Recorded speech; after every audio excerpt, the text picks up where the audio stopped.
We still do 7 NUFC Matters shows for free a week. But if you want to support the channel, there are a few ways of doing it. Hit the like button on each live broadcast or video. This helps the channel grow. Hit the subscribe button and select the all notifications option. Hit the thanks button to buy a super sticker. You can do this on the live chat too. You can also join our Patreon page or buy us a coffee at the link in all of our video descriptions below. We are also looking for sponsors. If you want our latest advertising rates and how you can get involved, then email John at nufcmatters1892@gmail.com. Thank you.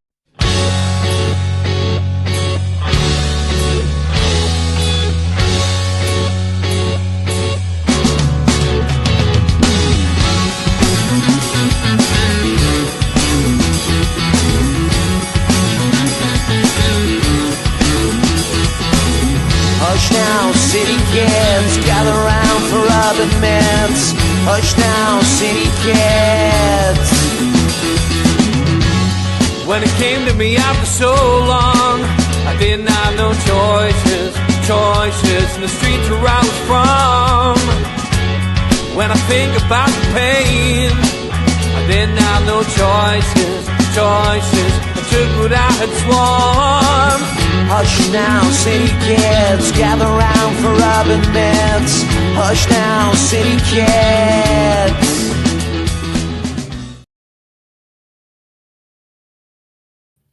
Good evening, welcome along to NUFC Matters. It is the Fans Forum, and as always, we have a group of Newcastle United fans around the world to give their opinion on the last 7 days at Newcastle United. It is good evening to George, Barry, Alan, to Jeff, to Pablo, to Magnus, to Tom, and to Darren. And good evening to everybody in the chat, moderators, and fans and friends alike. And that was another week that was, wow, interesting week. Newcastle United, centre of attention on Sky Sports and all of the other news networks over the last few days.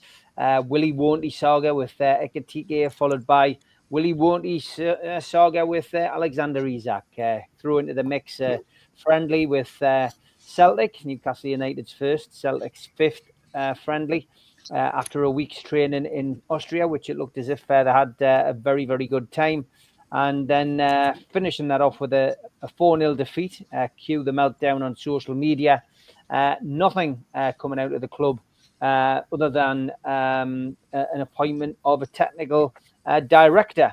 Sudarshan Golopadiskin, as known as Suds, he is apparently quite a young man, but he comes from Atlanta, BC, where he was director of football intelligence.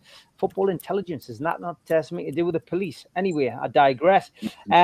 Yes, another coach, another person to help with the sporting director, who must be imminent with all of these appointments that we are making. But quite a mouthful, Steve. You're not wrong. And Maureen Mozza did say she would give a prize to the person who got it. I think I've got it in one, Mozza. Anyway, let's move on to George then. George, we've already seen you, of course. We haven't seen the rest of the lads since last Monday. We heard a little bit of what you had to say on the Amigos, but obviously a hell of a lot's gone on since we last spoke on Friday. Of course, Newcastle have gone up to Celtic. The Ekatike and the Isak story is continuing to play out, with Ekatike now an agreement being matched by Liverpool. £79 million is what it's going to cost them. What's your take on all of this, George? What you've seen over the weekend? I'll let you take it from wherever you want to go. You can start with the friendly. You can start with the transfer rumours.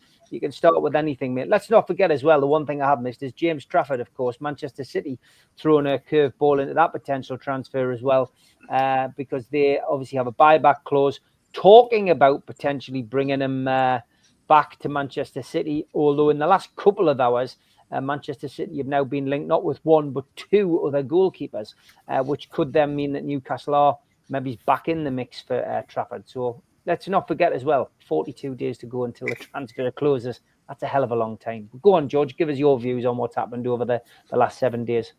Well, for me, it's all part of of my view of the world. Since we had such a good season last season, that the people who matter, who think they're above us, are wetting their knickers in case we catch up. It's as simple as that for me.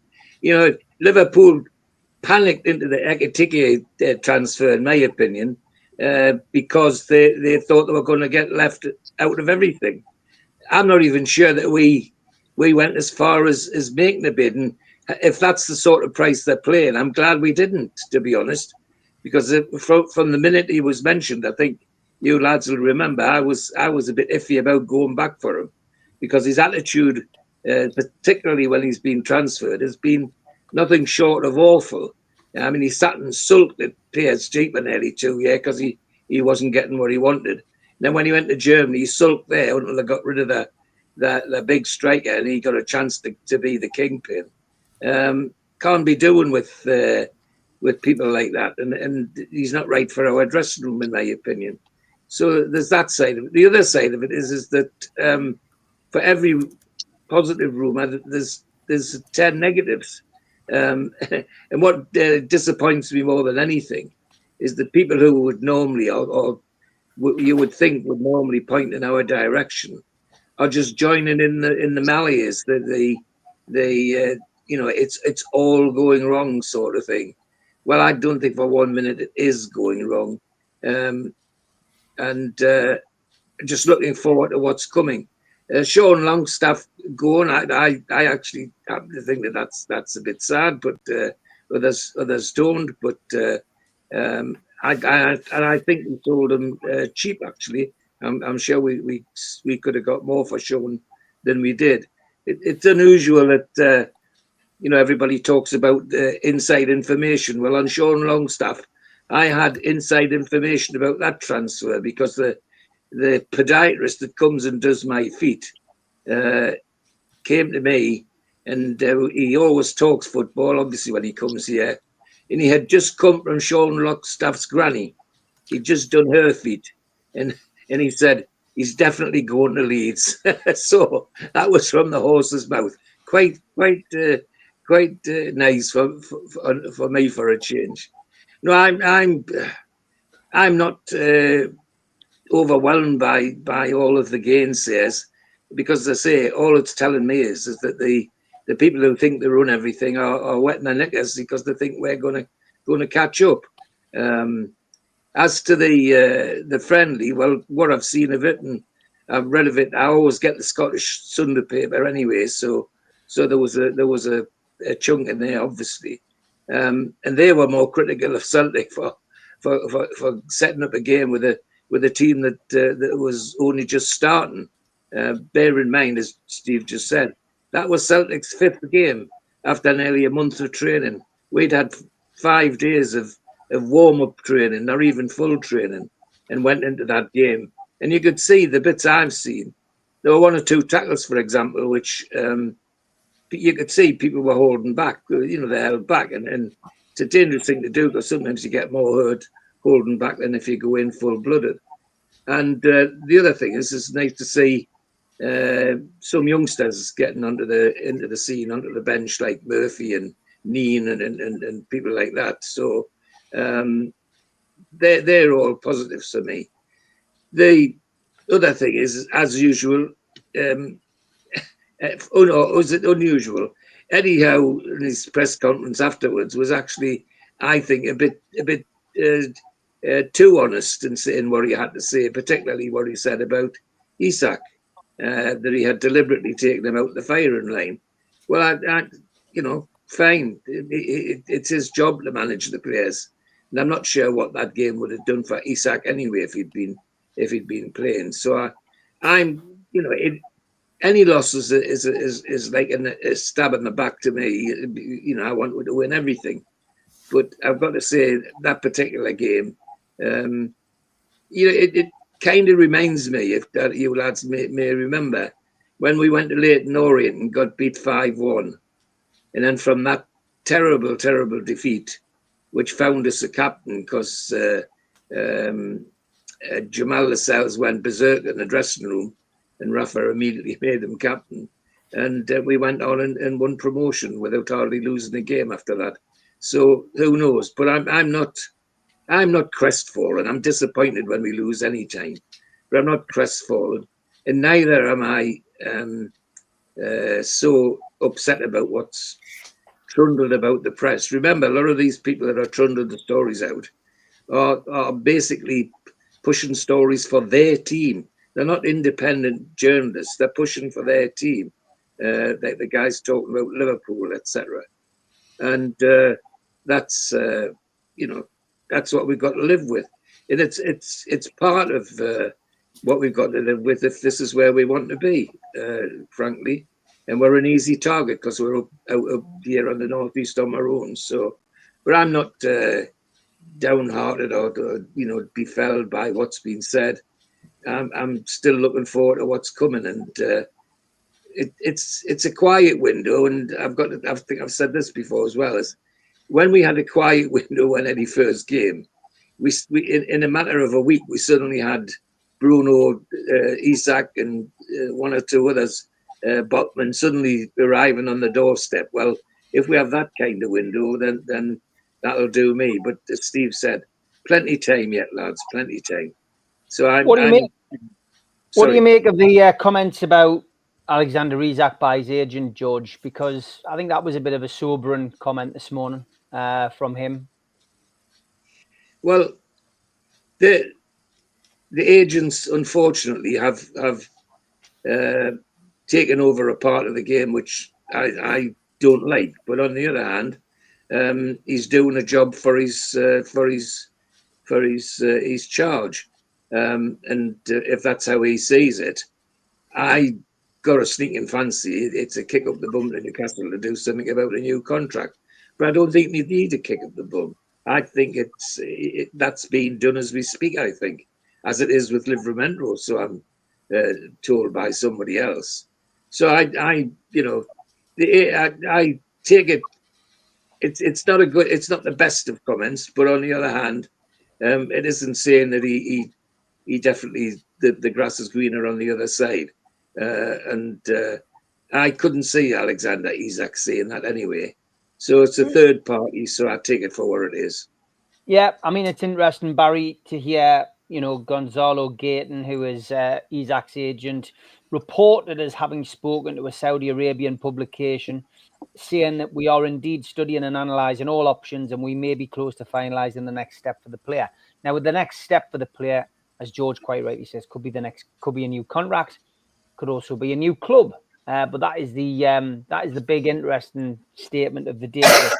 Overall, Barry, give us your feelings about what's happened over the last 7 days. Where do you start, Steve? You know what I mean? It's you've had comments from the Magnus saying how they're bragging because they've spent more money than us. You have Man City going on trying to sign players willy-nilly yet again, trying to get linked with 4 or 5 goalkeepers in the space of 2 days. They're trying to take off with Chelsea. Yes, we got hammered off Celtic, and I feel so sorry for Darren and Pablo having to go and watch that shite. And me. But it's not the first time it's happened. Pre-season is a joke.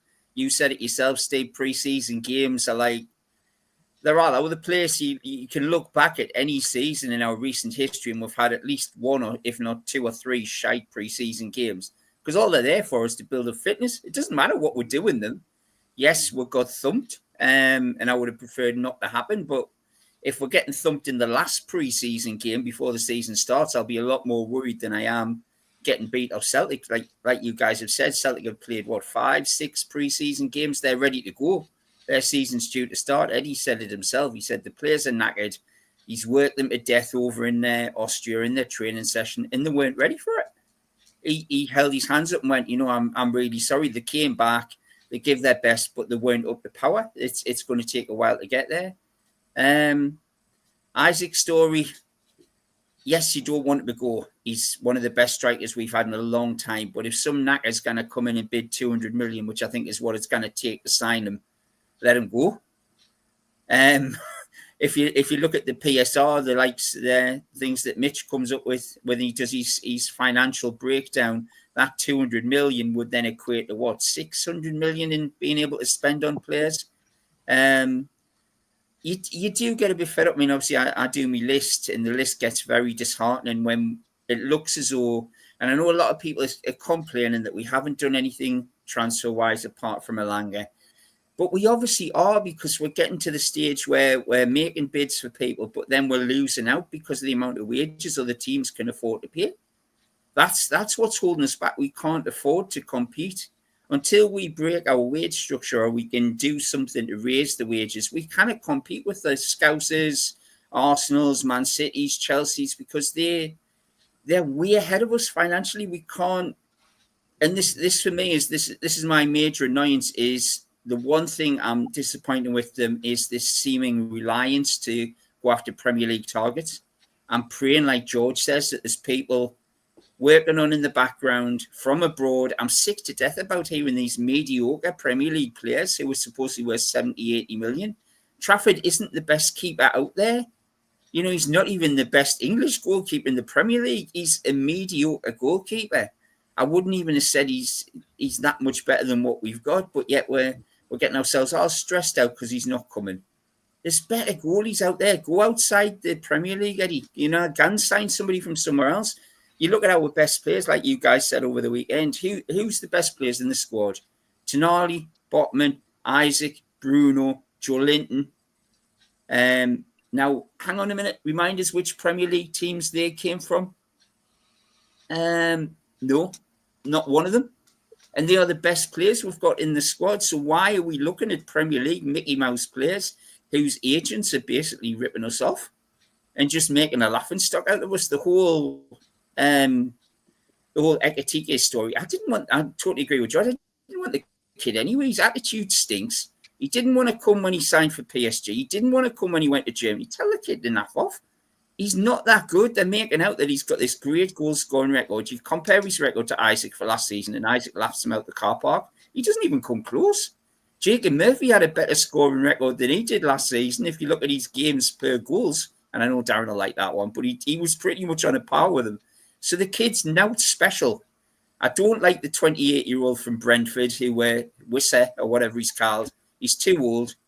You know, Eddie looks at players who are 25 and under because then he can work with them and he can develop them.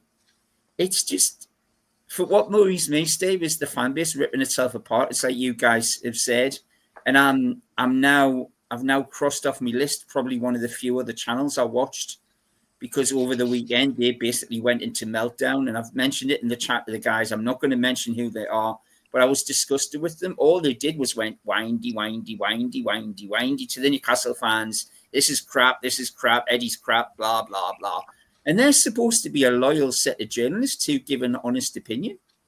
And all they did is wind the fans up, and I was absolutely disgusted with it. So from now on, Steve, I'm only watching you guys because at least he's giving honest opinion and there's no bullshit on this channel. You know what I mean? What we say might not be right. You know, I don't always agree with Darren or Alan or whoever, but we've all got opinions and we don't talk shite. You know, we haven't got a vested interest. Alan doesn't sell his stories to the Daily Mail as soon as he comes offline for like 50 quid and say, look what I said, mate. And I'm just sick of reading it, but it's Mickey Mouse transfer window, isn't it? And you've just got to sit back. But I put in the chat before, you know, in Eddie we trust. Yep. Okay, Barry, thank you. Alan, interesting week, as always. I did mention as well, 42 days of this madness still to go. That includes, 25 days' time we do kick off in the Premier League. But what's your feelings, Alan, on that last 7 days? What a week it's been, lads, isn't it? I have to bow down to a little bit of wisdom George said last week, as I kind of backtrack. I was excited about getting in City last week, but it's been proven that he only wanted to go to Liverpool, apparently. So that bites the dust. I was really disappointed with the performance at Celtic. Getting beat off them, not my favourite club up in Scotland, 4-0. But it is a training match, lads. It is a training run, because a lot of Premier League teams, like was mentioned on the professionals last night, got beat in friendlies, but there's no rip-roaring argument about them. Villa's been beaten off Walsall, for instance, you know. So it is and off a third division German team. Yeah, it is what it is, George. So I'm not getting myself all in a stew about getting beat off Celtic, who are much further down the line as far as match sharpness is concerned, like Barry says. I couldn't agree more what Stu Penman said on the professionals last night, Steve. The problem lies, lads, we're sharpening Fortune and Mason now, and there's only a small pool of players that are going to get the squad better. And we've went for 5 or 6 players, and they've turned way down. But when you think about it, these clubs have got much more established, winning league titles, winning this, winning that. Isak is obviously Eddie Howe's trying to protect the player. I didn't agree with it, Steve, to be honest. I think there's more holes in Eddie Howe's story than Luke Leckler's dartboard. But at the end of the day, I just think if he'd come out and said he's going nowhere, surely it would have ended the story there and then. But obviously the players' heads been turned. It's obvious by sending them back home. You know, you've got Liverpool, one of the biggest clubs in the world, after him, or supposedly after him. After saying that, Eddie Howe says there hasn't been a formal approach, or Arsenal even. So his head's been turned. But then you've got to settle down because we are in a massive crossroads in our history. This reminds me of the 80s when Beatty and Waddle and all that, to a lesser degree, it does. But I think the best thing we can make is having Isak staying. Good news today about Livermore, like George mentioned, about his contract, and hopefully, you know what, the words Paul Mitchell has actually left with the craps. Eddie Howe basically said that in his interview. Well, I'm having to do the sporting director's job after the game. So he's never had a holiday. He looked shot, actually, Steve, in the interview after the game. I've never seen him look so low after the game as that, because he's having to do so many jobs. And he needs help. So basically, you know, the pulling power, lads, of the club, we've got to realise that we cannot compete at this time, like Barry says, on wages and attractiveness. As much as we love this club down to the nth degree, if a player has a choice between Liverpool, Man City, Man United, even though they're rubbish at the minute, and they're going to get £100,000 more, they're going to choose them. Unfortunately, we've got to get players that are hungry and eager, and they might be second-tier players, but they've got to be hungry and eager to come to Newcastle United, like Elanga, you know, that want to be in the team.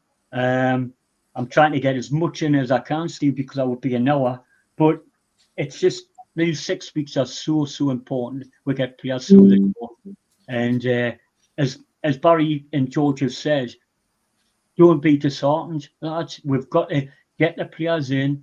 The lads are trying their best, but there's so many fans on these so-called podcasts on meltdown about this, that, and the other, and you've got to take it with a pinch of salt.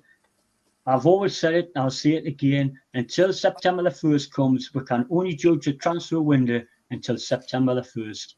But, you know, you do get disheartened when you don't sign a player, but that's the world we live in. Eddie Howe started on the 20th position of the grid in the Formula One. We're now in the 3rd and 4th, and to get to the top of our tree, we've got to pay the wages and the money. And the sponsorship, Stu Penman said last night, is the crux of the matter. We need more sponsorship. We need to grow the turnover to be able to compete with the big boys. And until that happens, lads, we'll always be struggling getting the best players at the club. Yeah, some good points, well made. I mean, lots of comments in the chat. We'll never get through them on a Monday night because there's always too many on the panel. We've got to listen to what the lads have got to say. I will say my feelings are very simple on this. You know, before we heard Eddie's interview after the game, I thought it was a wise move not playing Alexander Isak, especially with him only coming back into training in such a short period of time. He hadn't trained as much as everybody else.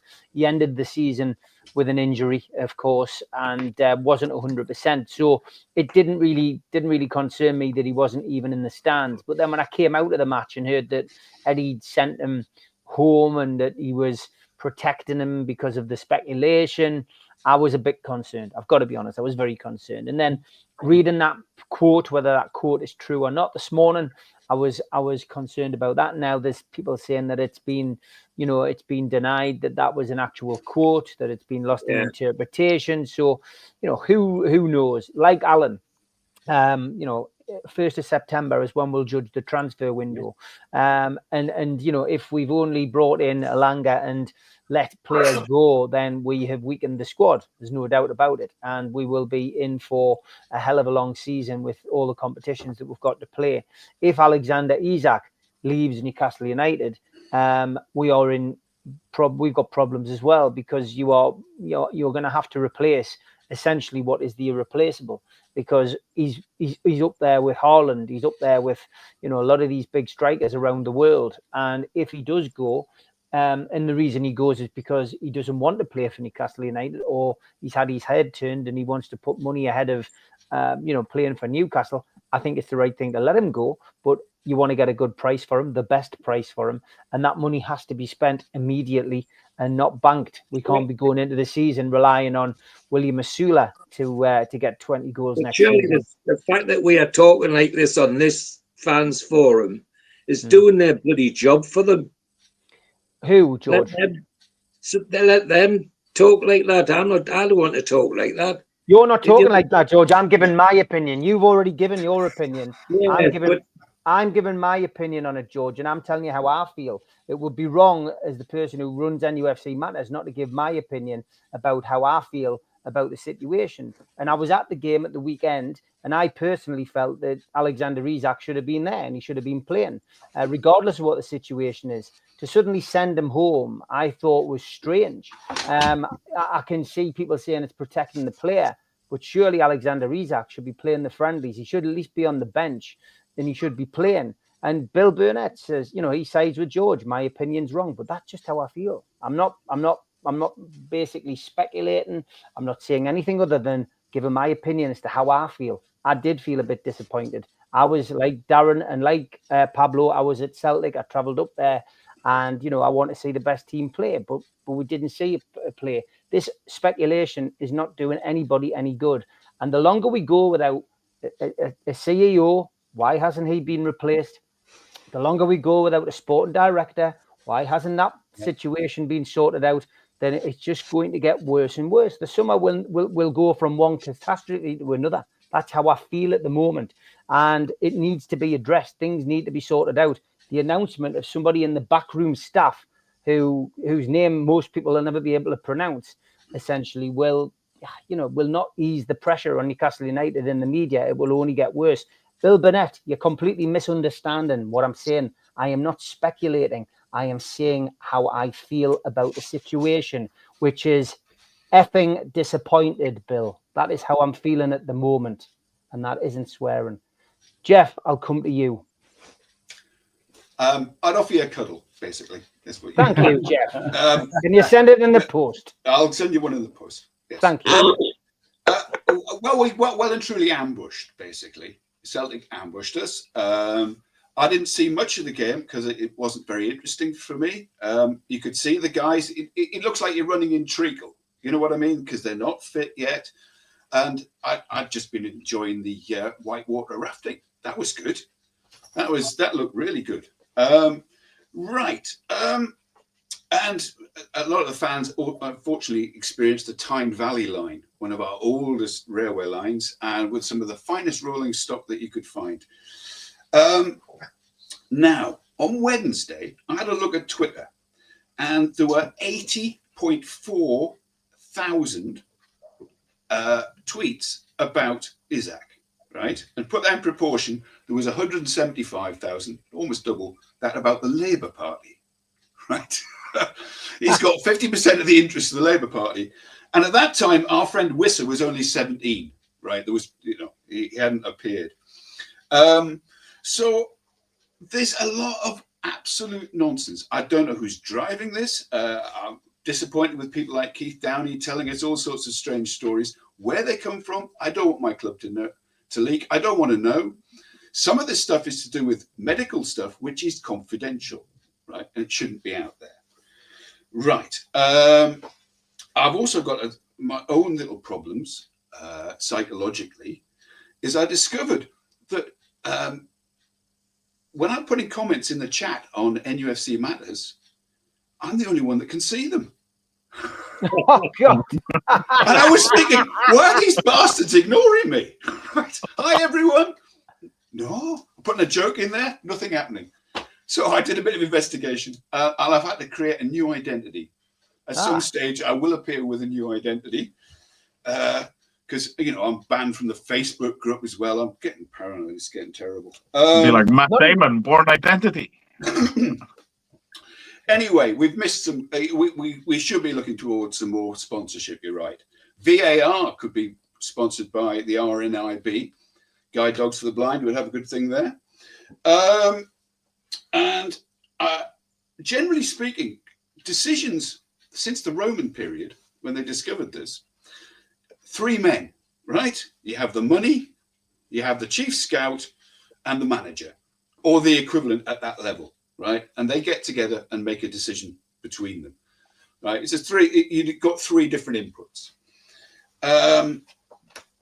Right, and now what else have I going to mention? So CEOs, right? We're saying where's the CEO now? How many CEOs are down the job centre at the moment? You could ring up and ask if they've got any CEOs unemployed, any tactical specialists that are not sitting around doing nothing. Or people who are going to break their contract straight away and go, oh, sod that, we're going to go and work for him. No, right? That's the problem. In the big grown-up world, people sign contracts and they can't just walk away, right? And there isn't a huge pool of these highly specialized technical people sitting around with nothing better to do. And I'll leave you with one thought that's been troubling me recently. We don't have milkmen anymore. Has anybody got a milkman? Very few of us have got milkmen. So who is the predatory pike in the gene pool at the moment? Very good, Jeff. One thing's for certain, you've turned something which was becoming a bit of a moan fest from me into a comedic 5 minutes, which is great. So you've taken everyone's ideas off, and everyone will be thinking, "Well, I've got a milkman. I've got a milkman. Maybe you've been blocked by the milkman, like you've been blocked." Yeah, well, it's the rural areas out here. We're a bit primitive, but. Yes. The heavy weather's moved up the North Tyne Valley now, so we're all right. Good stuff, mate. All right, Pablo, over to you, mate. Every time that I go after Jeff, you do, yeah. It's deliberate. You're even, I might try and get you on the same level next week. my dad was a milkman when I was younger, Jeff. Just to let you know. All right. Just a pointless bit of info. First and foremost, I want to wish well to Paul Gascoigne. I hope he has a speedy recovery. Obviously, he's in hospital at the moment, and speculation as to what that is. But I hope he recovers well and soon. So much love to you, Paul. I tell you where there is a CEO, Jeff, that's available. I think he was at a Coldplay gig the other night. I'll lay out that one. Yeah. Football wise, it's. The calmest voice in the room wins the argument. And I think with all this stuff going on, it's playing into an absolute media frenzy, which they're all rubbing their hands at. Everybody, all the other fans, they want us to fail. And it's all linked with money, innit? I think with the Isak stuff, I would tend to agree with you, Steve. I would have liked to have seen him there, albeit on the bench for 10 minutes to dispel any kind of media rubbish that's jotted about. But I also then understand his reasons not. But I wouldn't with that line of sent home, I think that's what flashed up the big kind of meltdown that followed that. So that came from Eddie Howe. It didn't come from Keith Downey. It didn't come from another podcaster. It didn't come from somebody tweeting something. That came from Eddie Howe. And that really, and like Mitch said last night, Eddie's very careful what he says. He doesn't make media faux pas. And that it's concerned me. It's concerned Mitch. Our WhatsApp group, we've been going backwards and forwards. There's some things, as always, that go in there, which I certainly won't share. But, ultimately, it's not what people think it is. I would just like Newcastle to get his contract sorted. If that's what it is, if that thing that came out from the agent this morning is meaning that things could get sorted, and let's hope it is his contract. Let's hope it is. But if if he's had his head turned, I would be really, really upset about it, and I'll be very concerned that we can get the deal done to bring in a replacement. That's what I'm trying to say. But yeah, go on. Sorry, I've jumped in. Yeah, no, I totally agree with you, mate. I mean, ultimately, there's not one fan that supports Newcastle that doesn't want Isak playing up front for us. However, if it is come to light that he has had his head turned, then with the same token, I don't want a footballer playing for my club draining 150 grand a week that doesn't pull their plums out for that club every week in, week out. And we all know football is a food chain. And, that's why players from Liverpool get nicked by Real Madrid, because when Real Madrid come knocking, very rarely does anyone say no.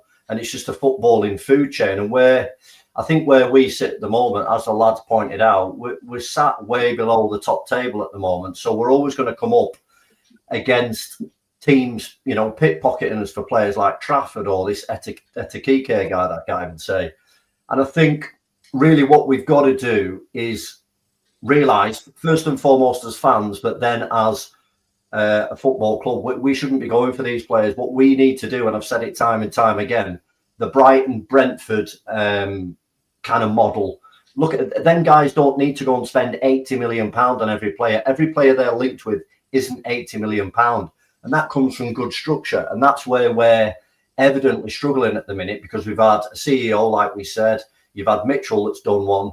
And until them kind of blueprints and structures behind the scene are settled, we're never really going to propel forward, because all we'll be doing is buying £70 million players to cover cracks or to fill cracks. We need a right back. There needs to be a process, and that's where us as a club haven't been particularly good in the past, say, 5, 6, 7 years. And certainly under the new ownership, I'm still waiting to see that kick in, with players coming through. Yes, we've got young players coming through.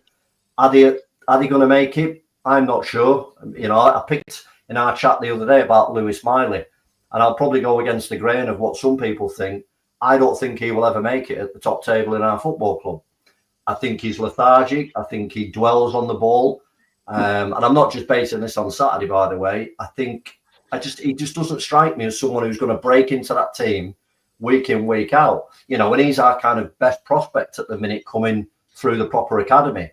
So I think evidently we have holes that are further than the football pitch, which need to be addressed before we worry about buying a striker for 70 million.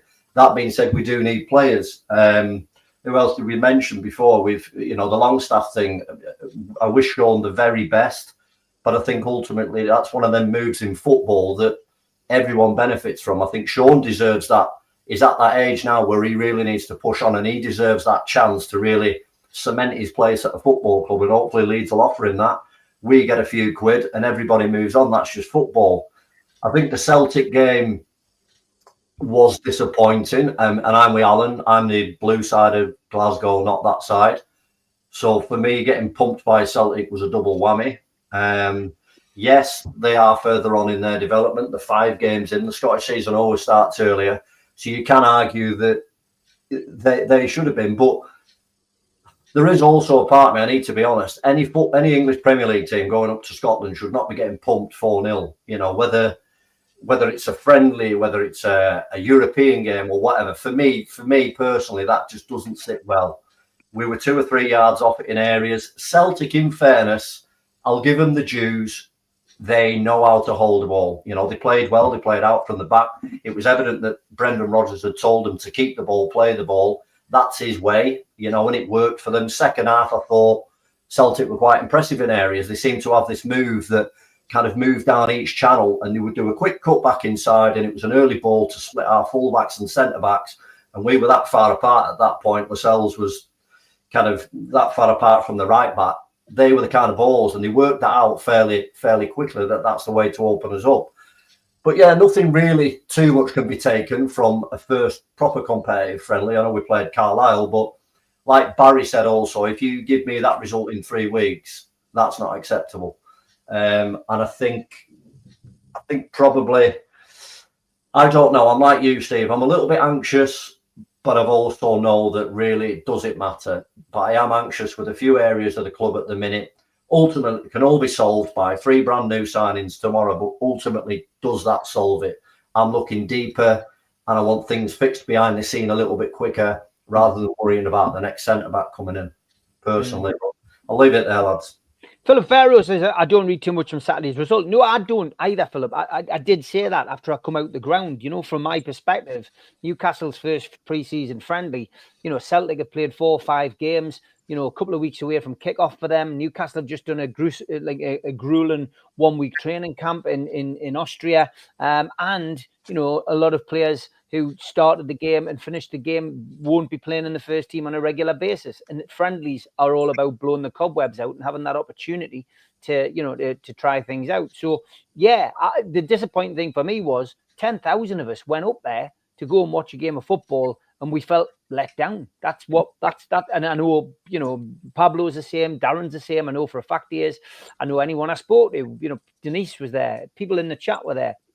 You know, we went away to have a day out and it was great and sing new songs and see Alanga and meet up with people who we usually see on the road when we go. But at the same time, not to have anything to come back and say, well, we're seeing this or we're seeing that, it was disappointing. And yet, yeah, maybe you've got a different slant when you go to the game and you do feel a bit down and you're gutted, even in a pre-season friendly. But I don't read anything into it. I think if we get them, like we've said on the show last night, if we get them in the Champions League, I can genuinely see Newcastle, beating them 2 or 3-0, and that's the game to win, not a meaningless friendly. Magnus, over to you.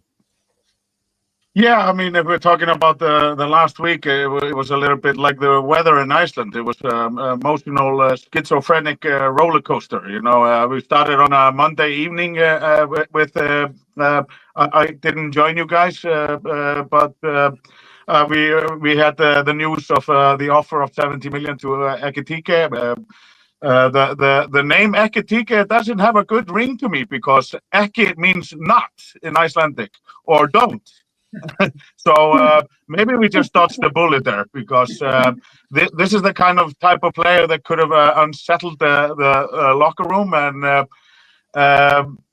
it just feels a little bit like a kindergarten, So I mean, first Chelsea come and be like, oh, we're gonna have that one because they're never gonna be able to offer the same contracts as us, and then the same thing happened sort of with Mbuemo, but those guys are all overpaying.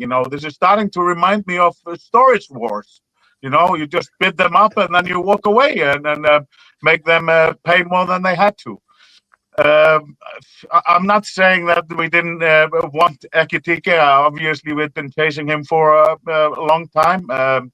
But there are always other options. And when this noise is going on, I'm really hoping that our team, Eddie and Andy and everybody involved, have just been doing their homework behind the scenes. And we need to definitely be under the radar because all those big teams are trying to bully us into scooping them away from us, even if they don't need them, just take it away because they wanted it, And we need to just start playing a bit of hardball with them. And I feel like we are.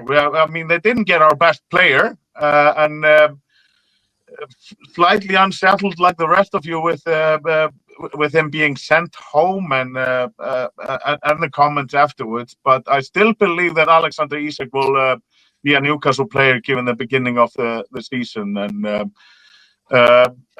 with the Longstaff having left the club now, kind regards to him. Thank you for everything. But instead of maybe focusing on replacing him, I think we have a really good player in Antonio Cordero, and he's only 18 years old. And for me, he's the full package. I watched him very carefully after I heard the news. I think he would be a good, he would be one of the 3 backup players. Anyway, for me, at least the focus should be more on a striker and a central defender. And yes, this is sort of how I feel. I mean, the game was horrendous. I mean, I don't read a lot into friendlies ever. It's not the kind of. I mean, we just saw it on the starting lineup.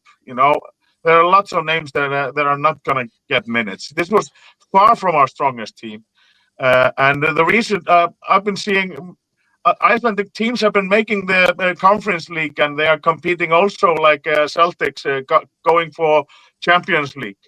And they're doing pretty good because it's middle of the season here, and they are in shape and all ready and in form. So I don't think I'm going to read too much into it. However, I mean, the 10,000 people totally deserved at least a consolation goal. And I mean, it does shine through that there's a bigger workload on Eddie Howe, but I still believe there's 6 weeks to go. There's absolutely no need to panic. We've seen in the past, both Isak, Tonali, Botman, these were all second choices, and they flew under the radar, and it was just really close to being confirmed when it actually got out in the open. So I'm really hoping that this is exactly what's going on right now. We might be getting some players next week that we haven't even heard of. Yeah. Okay, good stuff, Magnus. Tom? Well, I guess I'm going to talk a lot of people off the ledge. Guys, it's not so bad. If you look at our starting lineup, it's the best we've had in our history, right? We're fifth we finished fifth. We could have done a little bit better. So, yeah, we have the starting 11 is as good as we could have hoped. And you take out Murphy and put in Alanga, and it's going to be even better than it was. So I'm not so disappointed. The guys played a match on Saturday with people around them that they were not familiar with. We didn't have any of our lines, whether that's the back line, the midfield, or the front line, with people that are used to playing with each other. So it means absolutely nothing. It meant that we need to get some minutes in our legs, and we needed to start to get together as a team. And sometimes you can get together as a team in a loss as well as you can as a win. All right, so you rally around each other. So just as a reminder, Hall wasn't in there, Tino wasn't in there, Big Joe wasn't in there, Isak wasn't in there, Tonali wasn't in there in the starting lineup. So the game meant nothing. I understand that you guys spent a lot of money going up to Glasgow, taking the time out. You want to see a good effort. And I guess I don't blame the lads. I don't blame Eddie. I blame whoever wanted us to schedule playing Celtic away as our first match of the season, of preseason, on 5 days training. I think that was probably really ill-advised. So anyway, I don't blame anybody that was on the pitch.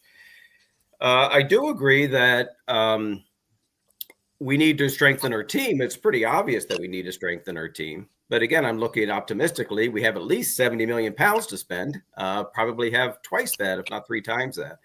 So the players will come in. We got a great start in 11. We're going to start to fill out the squad. I'm sorry to see Longstaff go. I know he wasn't the dynamic player that we'd like him to be, but I thought he was a wonderful squad player. And I think we were 15 million and some add-ons maybe. Seems like Leeds got a pretty good bargain for that. Going to miss Wilson, but we didn't see much of Wilson anyway. So we are going to strengthen our squad. It's going to happen. So we have a lot of games to play next year. We know that. We know we have to have 2 starting 11s. Can you expect us to do that at this point in our journey? Maybe not. But I would say that we're still going to make a good account of ourselves in the Champions League. We're going to compete for both cups, and we're going to be up there playing Champions League game in a year. So trust in the process. I'm not down. I think that we got a long way to go before the end of this window. So off the ledge, lad, come on in. The pint's cold, the fire's warm, and you can just kind of cozy up next to me. Well said, Tom. Thanks, Tom. All about opinions, the fans forum. It's giving people a chance. Now, Daz did ask if he could go last tonight. So he wanted to hear everybody's opinions. Be interesting to see who Darren agrees with. Darren, over to you. Right. It's been interesting listening to everybody. I kind of agree with you a little bit, Steve. Isak should have been there, at least on the bench. Eddie sent home. I know Eddie's comes being torn and sent home. We shouldn't send home. We're keeping the team for morale.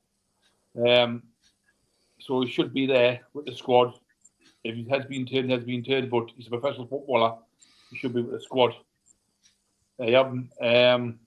am glad to see Shaw Longstaff go. Sorry, George, but he doesn't cuss the mustard. He needed to go for regular Thursday in football, and we need better players to get in. Hopefully, we will.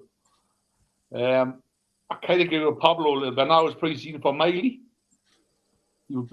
I just don't think he cut the mustard. And the friendly match, the performance was shite. The performance, but yes, just be honest, it wasn't a great performance. Very disappointed. But when you got 10,000 juries going down there, you expect better. I'm sorry, but I was disappointed in the performance because, and I think it was a cheap day. It was for me, it wasn't, and for Pablo, it wasn't. But who went down? We had a good time. A good day. You know what run was the football. So I was like a bit upset with the performance. Celtic's ground, it's not the greatest, it's not the worst thing I've been to. The roof's leaking like so. I don't prefer the Rangers, I prefer. So I don't like the green thing. What about your pie, mate? I had the worst pie ever in Celtic. I paid like 20 quid for it. I binned it straight away. 20 quid for a pie? Obviously, it was the smallest pie. It's about 2 inches. And I binned that straight away. And I had argued with the steward in there. Tell him when I can. I've done nothing wrong. So, you only having Pablo gives a big juicy kick when he seen us, met up, you know what I mean?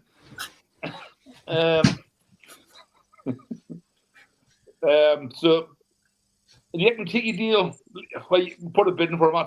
You can't say at least we put a bid in for him. But once again, Liverpool, but did work. Eddie Howe say you watch Eddie Howe's interview, he looks deflated. He's got to do double the work, but he didn't get on with the last guy, did he? So the company's sorting out. You can tell he's sorting out, but I know like he's got 6 weeks left. But we need to get. You look at that team. Yes, they look knackered, but you look at the team. I know what did Carl said? He said, "Oh, we've got a pretty good squad. We finished 5th last season." Yes, he finished 5th, but as Robbie Robinson said, you finished 5th. You want to improve the year after. And up to now, have we really improved? No. We need to start getting players in ASAP now, my opinion, because all the top 4 have strengthened. And we are currently mile off. We haven't strengthened yet. We've got 1 player in. Like your Arsenals, your Liverpools, your Man Cities. I've got 3 or 4 players in. So if we want to finish in the top 4 next season, we've got can't hell's chance. You look at like Shaw, I know he was unfit, but he looks more unfit. And the cells, but yeah, it's like watching cement in your boots, watching that bloke. And if you lose Isak, if your head's turned, you're going to take a little strop. Who do you go and get?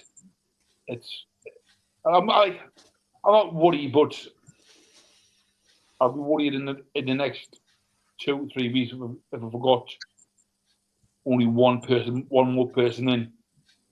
I think it's got to be a long season. So the club needs to get a move on, and you need to get the Swan director in just to get things up running.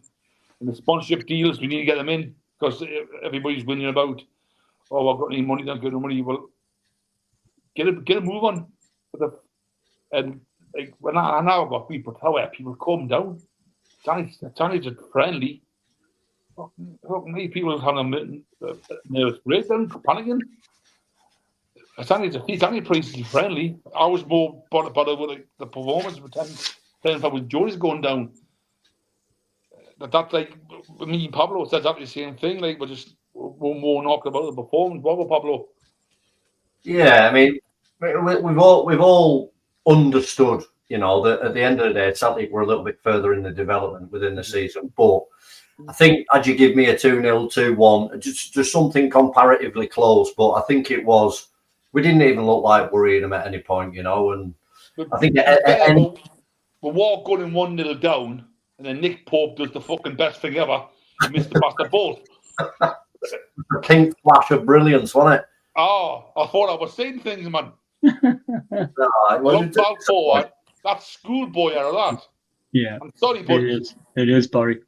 what level, and I like pre-season, but pre-season, you don't do that sort of shit. Sorry, you didn't. Agree, Darren. Agree. And then you should pull out. It's just worrying that Nick Pope might be our number one keeper for next year. Because to me, I can't accept that for the level he's at to do that sort of bollocks on the pitch. So we're all going 1-0 down, and then Nick Pope decided to miss the ball for them to go 2-0 up. And then the Scottish player bring all the subs on. The young ones done all right. They'll come all right, but I don't know. I wanted at least a goal. The 4-0 down and coming out with Celtic, where like people was like doom and gloom. I said, well, it's only a friendly. We didn't win the cup, unfortunately. You know what I mean? We'll only know how relevant it is, mate. In the next few weeks, if we get a few more thumpings, then it becomes relevant. At the moment, exactly, we can take it in an isolation at the moment. It's just one of them things, development game. In 3 weeks, if we've been pumped again, then maybe worry. Yeah. The next drama will develop on Thursday, because we will then see who has flown to Asia. Yeah. If Isak's flown to Asia and he's part of the squad and part of the team, great stuff. If he isn't on the flight for any reason, that is when more question marks will be thrown around in the media. That's what we've got to look forward to this week. Hopefully Newcastle can bring somebody in, bring another player in, not another member of the backroom staff. Maybe bring in somebody who can help, another sporting director, another CEO, just get some stability at the club. That's what we need, really, in these big positions, and somebody that can help with the communication, because the communication is abysmal at the minute. We're getting plenty of emails and surveys about new tops and stuff coming out, but we're not getting anything, with regards to the football team. And the frustration's building. It is definitely building, and it does affect a lot of fans home and away. So let's see what happens this week. Back tomorrow with George. Wednesday night will be Ask Mitch. Mitch is going to do another one-off show on his own. I'm going to do a show on Thursday, and then it'll be the Migos again on Friday. Thank you to Darren, to Tom, to Magnus, to Pablo, to Jeff, to Alan, to Barry, and to George. Thanks to everybody in the chat, and thank you to all the moderators as well. Take care. See you all soon. Yeah, boys. See you all soon. Cheers, guys. A big thanks to all our sponsors, Skips and Bins. You can find them at their website, skipsandbins.com. Contact them at www.skipsandbins.com/contact. Say hello to low-cost waste disposal with pay-as-you-go and contract waste management. A big thanks to Mr. Vicky's Sauces, handmade in Cumbria. You can find them at their website, mrvickies.co.uk. Email info@mrvickies.co.uk or telephone 01768 210 102. Thanks to our fanzine sponsor, United Group Travel. There are no strangers on our tours, just friends you haven't met yet. 2 crew driver and courier, local family company, 3-star plus quality hotels and no interchanges. Hot and cold snacks and drinks available on the coach, all excursions included. Their website, unitedgrouptravel.com.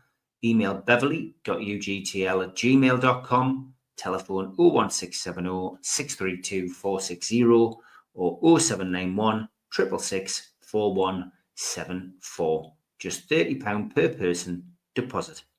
Thanks to Media Arts for all the help with the technical side of things.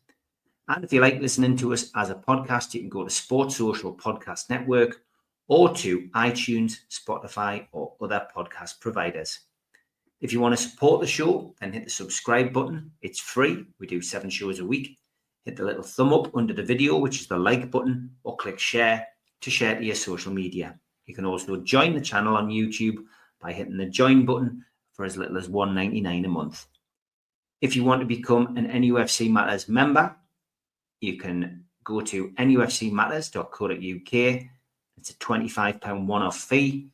You get your pen, you get your badge, a key ring, you get your beer mat and your fridge magnet and your membership card, nufcmatterspodcast.co.uk for that. And we have an event early next year, 13th of February 2026, an evening with Beardsley, Waddle and Gascoigne takes place at the Tyne Theatre and Opera House.